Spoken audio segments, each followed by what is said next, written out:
ధన్యవాదాలు. ఇప్పుడు మళ్ళీ సంకీర్తనలు మళ్ళీ 5:30 తర్వాత పునఃప్రారంభమవుతాయి. మరి సోదరులు రామకృష్ణ గారు ఆల్రెడీ దర్బార్లోకి వచ్చి ఉన్నారు. మరి బాబా వారి ద్వారా వారి మాటల్లో మనం బాబా గురించి విందాము. రామకృష్ణయ్య గారిని సావధానంగా దర్బార్కు ఆహ్వానిస్తున్నాను. జై బాబా అండి రామకృష్ణయ్య గారు. జై బాబా మూర్తి గారు. జై బాబా సార్. జై బాబా. పోయినసారి మనం హౌ ఏ మాస్టర్ వర్క్స్, ఒక గురువు ఎలా పని చేస్తారు అనేది ఐవి జ్యూస్ రాసినటువంటి గ్రంథం గురించి మనం పోయిన వారం ప్రారంభం చేసుకున్నాము, ఇంట్రడక్షన్. సో ముర్షిదా ఆమె అమెరికాలోని ఇనాయత్ ఖాన్ స్థాపించిన సూఫీయిజంకు ఆమెను గురువుగా చేయటం జరిగింది. ఆమెకు ముందే రబియా మార్టిన్ ఆమె ఈమెను ముర్షిదాగా ప్రపోజ్ చేసిన తర్వాత ఈమె నాకు అనుభవం లేదు, నేను ఎట్లా ఆ గ్రూప్కి హెడ్గా ఉండాలి అంటే బాబానే ఆమెకు ధైర్యం చెప్పి నీ వెనకాల నేను ఉన్నాను అన్నారు. అయినా కూడా ఆమెకు ఒక టెస్టింగ్ జరిగింది. ఏమిటి అంటే దాంట్లో చాలా మంది మెహర్ బాబాను వ్యతిరేకించారు, ఒప్పుకోలేదు, విమర్శించారు. చాలా మంది సూఫీ ఆర్డర్ను వదిలేసి వెళ్ళిపోయారు. మిగిలిన వాళ్ళు మాత్రం కొంతమంది మిగిలారు. ఇదంతా కూడా ముర్షిదాకి ఎలా అయిందట అంటే అగ్నిలో కాల్చిన బంగారం ఎలాగైతే అది పూర్తి శుద్ధంగా అయిపోతుందో అట్లా ఆమెకు ఆ టెస్ట్ జరిగిందట. వెనకాల బాబా ఉన్నాడు కాబట్టి అంతా ఆమె బాబాకు వదిలేసింది. అప్పుడు 1952లో Meher Baba personally wrote the charter for the new Sufi order. ఆ సూఫీ ఆర్డర్ కోసం చార్టర్ను బాబా తయారు చేయించి 52లో దాన్ని సూఫీజం రీఓరియంటెడ్ అని బాబా చెప్పటం జరిగింది.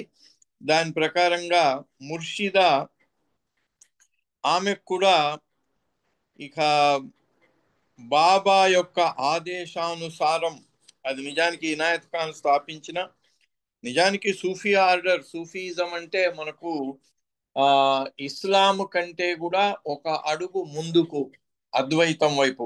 శంకరాచార్యుల అద్వైతం ఏమిటో సూఫీజం కూడా అదే. అంటే ఇస్లాంలో దేవుడు మనిషై రాడు అనేది వాళ్ళ విశ్వాసం. ఎందుకంటే మనిషి చిన్న ఇంతవాడు, దేవుడేమో అనంతుడు. ఆ అనంతుడైన వాడు ఈ చిన్న పరిమిత దేహంలోకి రాడు అనేది వాళ్ళ నమ్మకం, విశ్వాసం. కానీ సూఫీజం వాళ్ళు నమ్ముతారు మానవ రూపంలోనే, అంటే మనిషి దేవుడైపోవటం, దేవుడు స్వయంగా మనిషై రావటం. మనకు చెప్పినటువంటి ఇది సద్గురువు, అది అవతారుడు, అంటే మ్యాన్ గాడ్, గాడ్ మ్యాన్. ఇది సూఫీజంలో వాళ్ళు విశ్వసించే విషయము.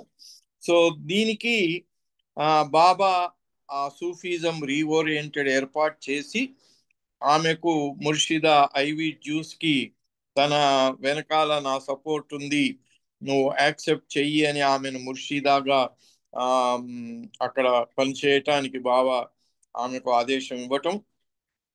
So to deliver pure teachings, ఆమెకు బాబా చెప్పింది ఏంటంటే నువ్వు నిజంగా ప్యూర్ టీచింగ్స్, పరిశుద్ధమైనటువంటి అంటే నిర్మలమైనటువంటి ఏ దానికి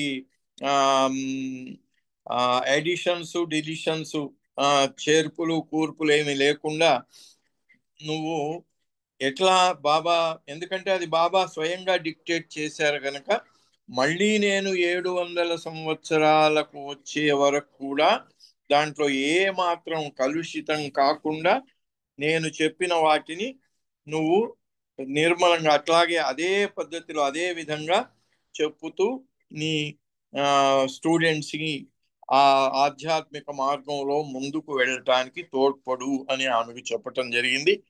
ఆ తర్వాత సూఫీజం రీఓరియంటెడ్ మెహర్ బాబా ఇచ్చినటువంటి చార్టర్ ప్రకారంగా వాళ్లకు 3 ముఖ్యమైన ఆదేశాలు బాబా ఇచ్చారు. ఒకటి ఏమిటి? ప్రేమ. రెండవది లాంగింగ్ ఫార్ గాడ్, భగవంతుని పట్ల తపన. ఇక మూడవది సెల్ఫ్లెస్ సర్వీస్. సెల్ఫ్లెస్ సర్వీస్ని మనం మామూలుగా అయితే ఇప్పుడున్న ప్రాపంచికమైనటువంటి పరిస్థితుల్లో, సాంఘిక పరిస్థితుల్లో ప్రతిదాన్ని సెల్ఫ్లెస్ సర్వీస్ కింద చెప్పుకోవటమే జరుగుతూ ఉంటుంది. చాలా దాన్ని ఇంత చేసి ఇంత చెప్పుకున్నా, ప్రతిదాని మీద పేర్లు రాయించుకున్నా, ఆ వేదికల మీద సన్మానాలు చేయించుకున్న ప్రతిదాన్ని కూడా సెల్ఫ్లెస్ సర్వీస్ అనే చెప్పుకోవటం ఈనాటి ఇది దురదృష్టకరమైన విషయం. అది బాబా దాన్ని అన్నారు, సెల్ఫ్లెస్ సర్వీస్ ఒక సద్గురువు తప్ప ఎవడు చేయలేడు అన్నారు. కాకపోతే సర్వీస్ అనేది మంచిదే, కాకపోతే మామూలుగా దానికి సెల్ఫ్లెస్ అనేటువంటి పేరు పెట్టి చేయటం వల్ల దాని సెల్ఫ్లెస్ సర్వీస్ అనేది కొంచెం దిగజారిపోయినట్టుగా అయిపోతూ ఉంటుంది. ఎందుకంటే నేను చేశాను అనే అటువంటి భావన కూడా మనం పశ్చాత్తాప ప్రార్థనలో చెప్పుకుంటాం. తలపులలో, మాటలలో, చేతలలో. తలపుల్లో కూడా రావటానికి వీల్లేదు, వస్తే అది నిస్వార్థం సేవ కాదు, స్వార్థ సేవే అవుతుంది. అందుకని సెల్ఫ్లెస్ సర్వీస్ ఆధ్యాత్మిక మార్గంలో ముందుకు తీసుకెళ్లే అటువంటి నిస్వార్థ సేవ అనేది తలపుల్లో కూడా నేను చేశాను అనే భావన రాకూడదు. ఒకవేళ వచ్చినా కూడా దాన్ని తీసి పక్కన పెట్టేయాలి. కానీ దాన్ని ఇంకా గ్రేటర్గా, అలాగే బాబా మనకు 1 మార్చ్ 1954 రాజమండ్రిలో జరిగిన గురుకులంలో జరిగినటువంటి వర్కర్స్ మీటింగ్ లో ఆయన పని గురించి చెప్తూ అక్కడ చెప్పారు, నా పని నీకు అవకాశం.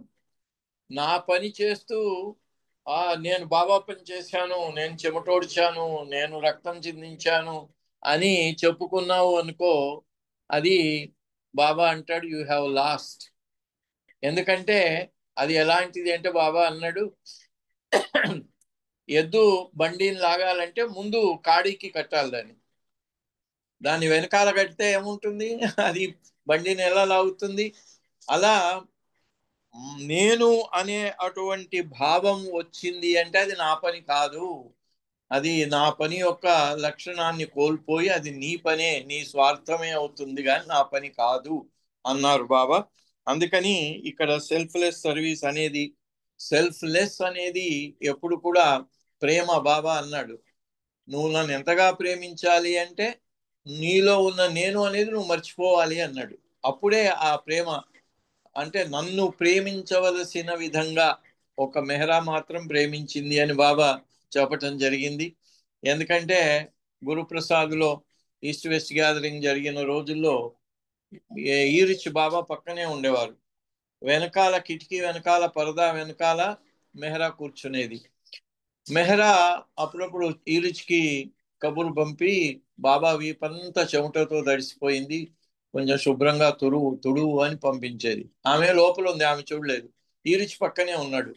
అయినా కూడా ఈరిచ్కి ఆమె అక్కడి నుంచి గుర్తు చేసేది. అంతటి ప్రేమ. అంటే బాబాను ప్రేమించవలసిన విధంగా ప్రేమించాలి అంటే ఒకటైపోవాలి.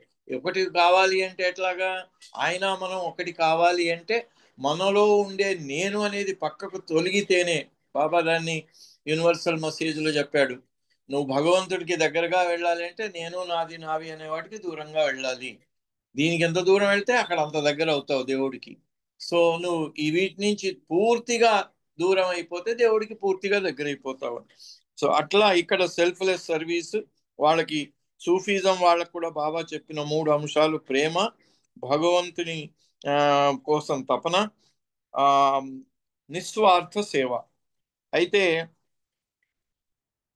దీంట్లో బాబా అవతారుడు అనే విషయము వాళ్ళు ఒప్పుకున్న వాళ్ళు ఒప్పుకున్నారు, ఒప్పుకోలేని వాళ్ళు వెళ్ళిపోయారు కనుక అది వాళ్ళకు కూడా ముఖ్యంగా వాళ్ళందరూ ఒప్పుకోవలసింది ఏమిటి అంటే, ఈ ఐవి డ్యూస్ ద్వారా మెహర్ బాబా ఈ యుగావతారుడు సాక్షాత్తు ఆయన మనకు మార్గదర్శకత్వం చేస్తున్నారు. కాబట్టి బాబాలో with faith and trust in the Murshida, బాబానేమో ఈ యుగావతారుడుగా అంగీకరించి ఆమె పట్ల ముర్షిదా బాబా చెప్పినట్టు ఆమె లీడ్ చేస్తుంది కాబట్టి ఆమెలో కూడా వాళ్ళు నమ్మకం కలిగి ఉండాలి అనేది దాంట్లో బాబా రాయించిన దాంట్లో.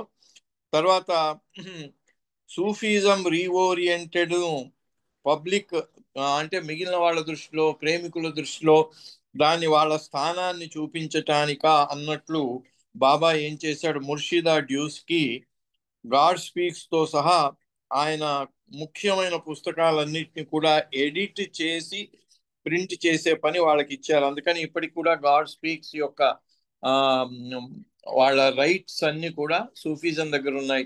మొన్న మనం మౌన దినం రోజు, మౌన వార్షిక శతవార్షిక ఉత్సవం రోజున తెలుగు గాడ్ స్పీక్స్ ని చేసాం. దానికి పర్మిషన్ సూఫీజం రీఓరియంటెడ్ వాళ్ళు ఇవ్వటం జరిగింది. అప్పుడు బాలాజీ ఉన్నప్పటి నుంచి దాన్ని పర్సూ చేసి ఆ పర్మిషన్ తెప్పించటం జరిగింది. అయితే మెహర్ బాబా ఐవి డ్యూస్ చెప్పాడు, నువ్వేం దిగులు పడకమ్మా, ఈ సూఫీజంలో మీ స్టూడెంట్స్ వాళ్ళు వెళ్ళిపోయారు, నన్ను అంగీకరించకుండా వెళ్ళిపోయారని నువ్వేం బాధపడకు, 1000 మంది వస్తారు నీకు స్టూడెంట్స్ అన్నారు. కానీ ఆమెకు అదేమీ తెలియలేదు, ఎందుకంటే ఉన్నవాళ్లే వెళ్ళిపోయారు, చిన్న గ్రూపే మిగిలింది అని ఆమె కొంచెం దిగులుగా ఉంటే, ఆ కొద్ది రోజుల్లోనే అంటే 1960వ దశకంలో అలా చాలా యంగ్ అంటే యువకులైన వాళ్ళు సీకర్స్ చాలా మంది బాబా చెప్పినట్టుగానే రావటం జరిగింది. వాళ్ళందరూ కూడా మెహర్ బాబా దగ్గరికి వచ్చారు. ముర్షిదా ఆమె సత్యం కోసం, వీళ్ళంతా ఎవరు, వీళ్ళు నిజానికి సత్యం కోసము వీళ్ళు ఆరాటపడుతూ సాధకులుగా మారి వాళ్ళు కన్ఫ్యూజ్డ్ అయిపోయారు, కన్ఫ్యూజ్డ్ అండ్ ఫ్రస్ట్రేటెడ్. ఎందుకట, disastrous experimentation with drugs and the occult.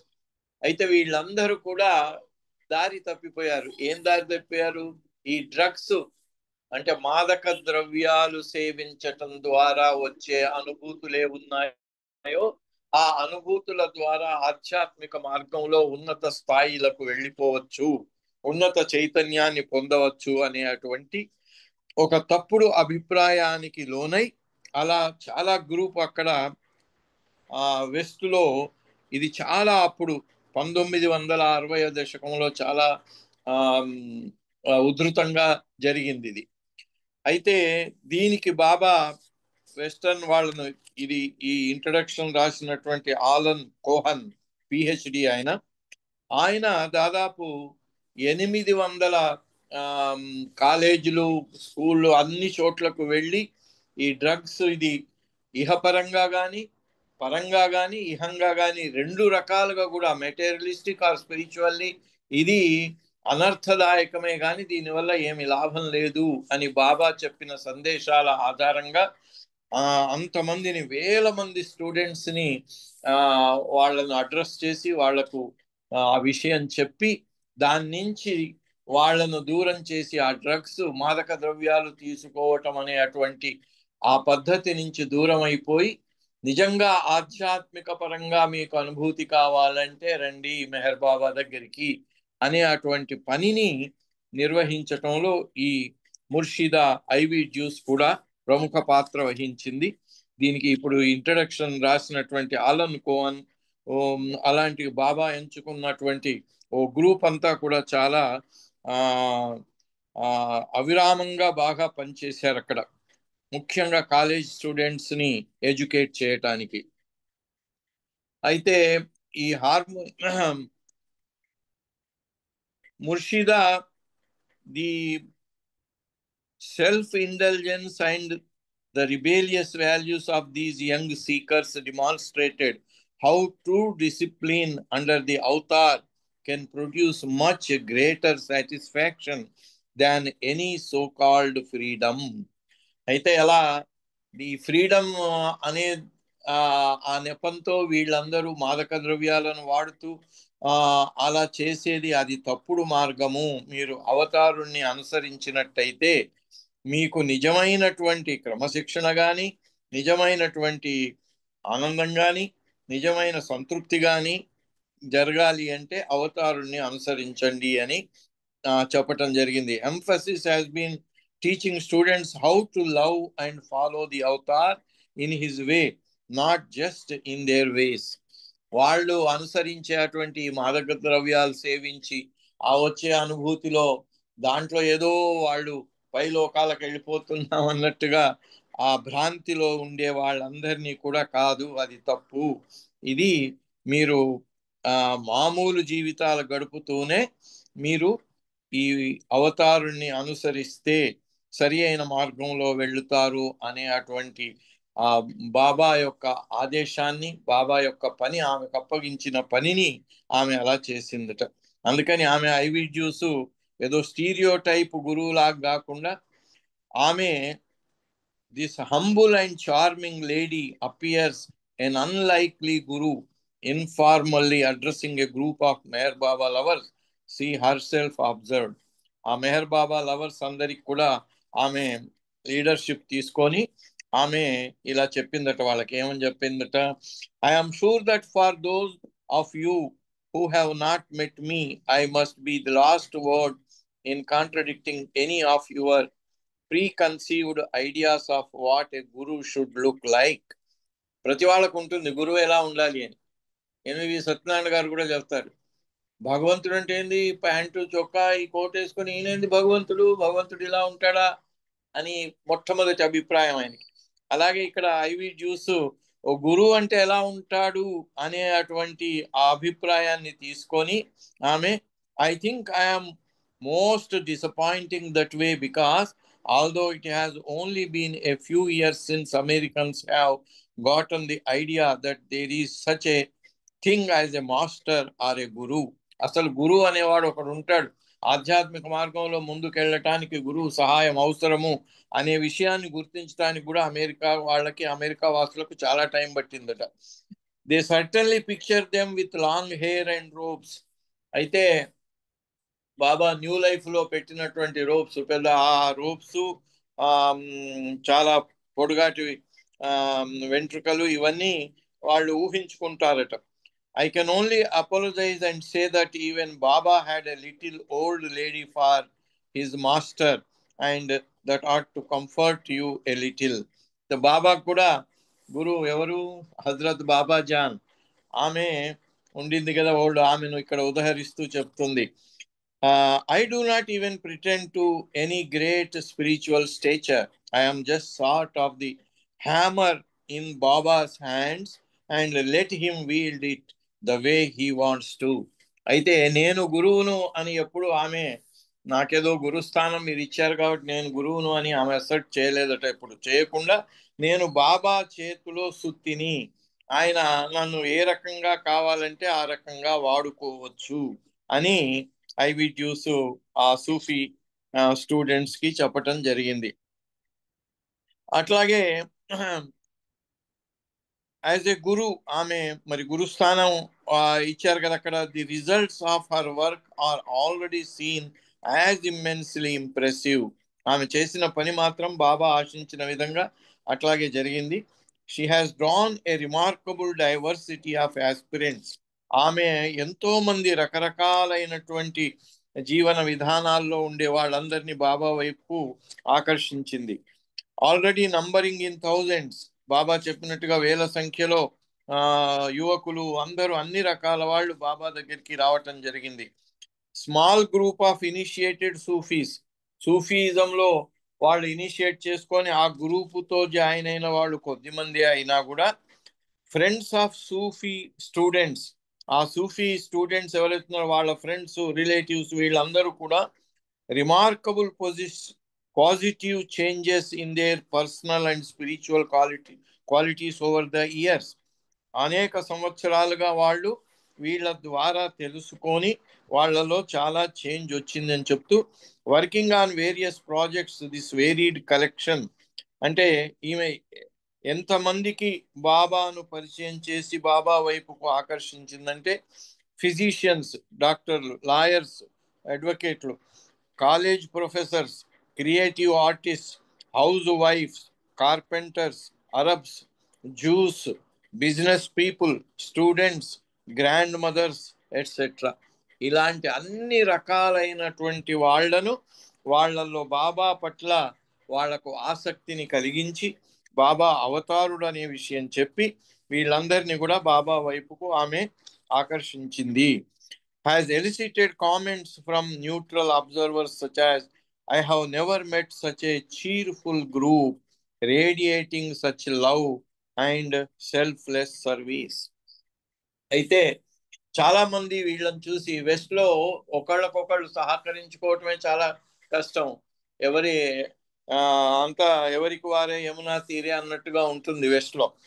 వాళ్ళందరూ వీళ్ళు ఒక గ్రూప్ గా ఉండటం, ప్రతి వాళ్లకు వాళ్ళ కష్ట సుఖాల్లో సహాయం చేయటం, ముఖ్యంగా ఈ ఆధ్యాత్మిక మార్గంలో ముందుకు వెళ్ళటానికి కావలసినటువంటి సహకారం అందించటాన్ని చూసి వాళ్ళు అన్నారట, మేము ఇలా ఎప్పుడూ చూడలేదు, ఇంత సంతోషంగా, అంటే అన్ని పరిస్థితుల్లో కూడా సంతోషంగా ఉంటూ అందరూ ప్రేమను అందిస్తూ నిజానికి సెల్ఫ్లెస్ సర్వీస్ చేస్తున్నారు, అంటే ఏమి ఆశించకుండా వాళ్ళు సర్వీస్ చేస్తున్నారు అని అందరూ కూడా దానివల్ల కాస్త ఇంప్రెస్ అయినారు.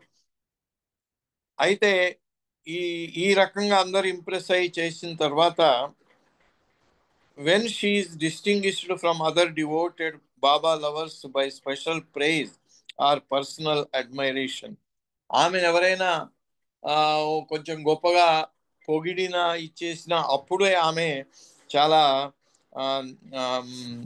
నొచ్చుకునేదట, బాధపడేదట, తనలో ఏమి ప్రత్యేకమైనటువంటి క్వాలిటీస్ లేవు, ఎందుకు నన్ను అలా మీరు పొగడతారు అని.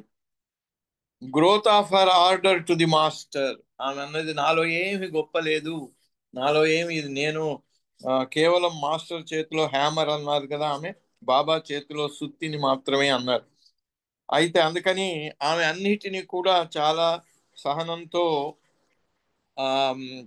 ఆమె ఆమె పట్ల వచ్చినటువంటి విమర్శలు కానీ ఆమె పట్ల వచ్చిన స్తుతిని కానీ సహనంగా భరించారు. ఆమె నిజంగా ఆమె ఉద్దేశము, ఆమె చేయదలుచుకున్నదల్లా ఏమిటి అంటే accomplish the job given her by Meher Baba, no more and certainly no less. దానికంటే తక్కువ కానీ ఎక్కువ కానీ కాకుండా బాబా ఆమెకు ఏ రకమైన బాధ్యత అప్పచెప్పారో దాన్ని నిర్వర్తించటమే ఆమె జీవన ధ్యేయంగా పెట్టుకుంది. ఆమెకు మరి నిజానికి ప్రాపంచికమైనటువంటి విషయంలో చూసినట్టయితే బహుముఖ ప్రజ్ఞాశాలి ఆమె. ఐవి డ్యూస్ బహుముఖ ప్రజ్ఞాశాలి ఆమె. ఆమె ఒకటి కాదు, skills which she had developed in business, వ్యాపారంలో ఆమెకు నైపుణ్యం ఉంది, ఫైనాన్స్లో, మీడియాలో, హ్యూమన్ రిలేషన్స్లో, the arts helped her to establish a complex and active organization as well as to guide her students through the maze of the external world. అందుకని ఇటు ప్రాపంచికంగా అటు పరమార్థికంగా అవతారుని యొక్క అండదండలు ఉండి ఆయనకే సర్వం అర్పించుకున్నటువంటి ఆమె దీనివల్ల ఆమెకు బాబా అప్పగించినటువంటి పనిని చాలా సమర్థవంతంగా నిర్వహించింది. అయితే ఈ పుస్తకం గురించి చెప్తూ ఆలన్ కోహన్ అంటున్నాడు, way in which A master works involves the merging of the material and spiritual. అయితే మా గురువు ఎలా పనిచేస్తాడు అనే విషయానికి వచ్చినట్టయితే ఇక్కడ మనం వేరు చేసి చూడవలసిన పని లేదు. లౌక్యం అటు ఆధ్యాత్మికం ఈ రెండింటిని కూడా కలిపి, ఎందుకంటే లౌక్యం ఎందుకు వచ్చింది, ఈ భౌతికం ఎందుకు వచ్చింది, ఆధ్యాత్మికం కోసమే వచ్చింది. హుయామయ్య అనటంతోనే వచ్చింది సృష్టి అంతా కూడా. ఎందుకు వచ్చిందట, బాబా పరిణామం గురించి కూడా చెప్తూ ఎందుకు వచ్చింది, డార్విన్ థ్యూరీ అయితే చెప్పాడు కానీ పర్పస్ చెప్పలేకపోయాడు. ఎందుకు, purpose for the conscious experience, consciousness కోసమనే ఈ సృష్టి అంతా వచ్చింది అని. ఇక్కడ మెటీరియల్ వరల్డ్ అంతా ఎందుకు వచ్చింది, ఆధ్యాత్మిక అనుభూతి కోసమే వచ్చింది. కాబట్టి మెటీరియల్ వేరు, ఆధ్యాత్మికత వేరు అనేటువంటి విషయం ఎవరన్నా అనుకుంటే అది పొరపాటు. Meher Baba encourage his lovers to be in the world but not of it. అందుకే బాబా ఎప్పుడు బాబా ప్రేమికులకు చెప్తూ ఉండేవారు, నువ్వు ప్రపంచంలోనే ఉండాలిరా నాయనా, కానీ ప్రపంచానికి అంటకుండా ఉండాలి. Be in the world but not of it. He taught these Western disciples that advancement of consciousness most often occurs in active life not in artificial seclusion from people or from the world. ప్రపంచాన్ని నుంచి పరిగెత్తుకుపోయి ఎక్కడో కొండలోనో గుహల్లోనో కూర్చొని నేనేదో ధ్యానం చేసుకుంటూ ఉంటాను, దాని ద్వారానే ఆధ్యాత్మికత తొందరగా పొందొచ్చు అనుకుంటే పొరపాటు అని చెప్తున్నారు. బాబా చెప్పినటువంటి విషయాలను బట్టి చూసినట్టయితే ప్రపంచంలోనే ఉండాలి, be in the world but not of the world. అందుకని నువ్వు నిజంగా ఆర్టిఫిషియల్గా సెక్లూజన్ ఎక్కడో కూర్చొని ప్రపంచాన్ని నుంచి దూరంగా పోతే లాభం లేదురా బాబు. ఎందుకు? మనకున్న సంస్కారాలన్నీ ప్రపంచంలోనే ఖర్చు పెట్టాలి, మళ్ళీ కొత్తవి రాకుండా జాగ్రత్త పడాలి. అయితేనే మనం ఆధ్యాత్మికంగా ముందుకు వెళ్ళగలం. సో అందుకని Baba be in the world but not of the world అన్నారు. సో మెహర్ బాబా చెప్పినటువంటి ఈ దీన్ని పురస్కరించుకొని nothing necessarily unspiritual about the material world. ఈ ప్రపంచంలో మనకు కనిపించే భౌతిక ప్రపంచంలో ఇన్ని రకాల అన్ని చెడు పనులు జరుగుతున్నా, ఇన్ని జరుగుతున్నా ఏది కూడా ఆధ్యాత్మికానికి అవరోధం గాని దానికి ఆవల్ది గాని కాదు. ఇవన్నీ కూడా ఎందుకు అన్స్పిరిచువల్ ఏది కాదు అంటే అనాధ్యాత్మికమైనటువంటిది ఈ ప్రపంచంలో ఏమీ లేదు అని. ఏదైనా కూడా ముందుకు వెళ్ళటమే, మంచైనా చెడైనా. బాబా అందుకే అన్నారు, ఆయన వాట్ ఈజ్ బ్యాడ్ అని చెప్తూ బాబా అంటాడు, బ్యాడ్ ఏం లేదు. ఎట్లా అయితే ఉష్ణోగ్రత ఉంది, ఉష్ణోగ్రత 0 కింద వెళ్ళిపోతే -10, -20, -30 టెంపరేచర్ అని అంటారు, కానీ దాన్ని చలి అనరు. 14 డిగ్రీల చలి, 20 డిగ్రీల చలి అనరు 0 కింద. 0 కింద కూడా టెంపరేచర్ అని అంటాడు. అందుకని బాబా అంటారు, మంచి అనేది 0 కిందికి వెళ్ళినప్పుడు చెడుగా మారుతుంది అంతే. అది కూడా మంచి తప్ప ఇంకోటి లేదన్నాడు. ప్రపంచంలో మంచి అంతటా ఉంది, మంచి చెడు అనేదే లేదు అంటారు బాబా. గుడ్ అండ్ బ్యాడ్ అనేది ఎందుకు ఆధ్యాత్మిక పరంగా. అందుకని nothing necessarily unspiritual about the material world. Indeed she uses it as a superb laboratory for learning. ఈ ప్రపంచం అంతా కూడా సూపర్ ల్యాబొరేటరీ అట. ఆధ్యాత్మికమైనటువంటి అనుభూతి కోసం, దాన్ని టెస్ట్ చేసుకోవటం కోసం ఇది ఒక పెద్ద ల్యాబొరేటరీ అట ఈ ప్రపంచం అంతా. Murshida Duce intimate familiarity with both the ways of the world and the ways of the inner journey puts her in an ideal position to describe and interpret the technique of a master who insisted upon the merging of the mystical and the practical.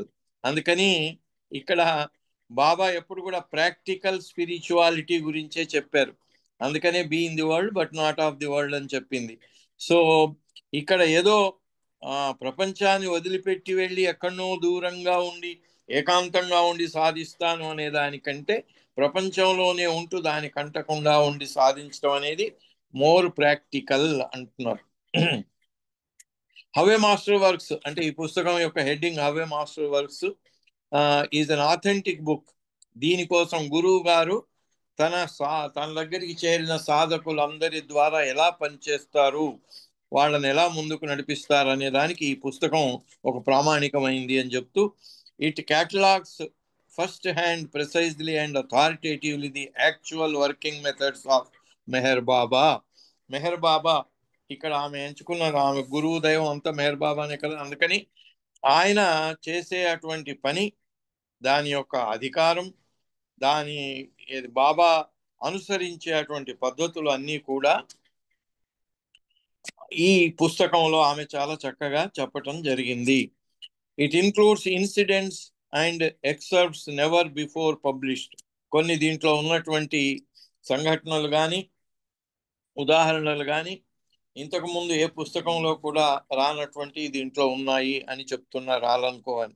It's detailed narrative illustratives and explains the method by which a great master trains his disciples while alluding to parallel principles employed by masters of other ages, disciplines and traditions. అందుకని ఆమె ఇక్కడ దీంట్లో ఒక గురువు తన దగ్గరికి చేరిన శిష్యుణ్ణి కానీ సాధకుణ్ణి కానీ ఎలా నడిపిస్తారు, ఆయనకి ఎలా తర్ఫీదు శిక్షణ ఇస్తారు అనే విషయాన్ని చాలా విపులంగా వివరంగా చెప్పటం జరిగింది.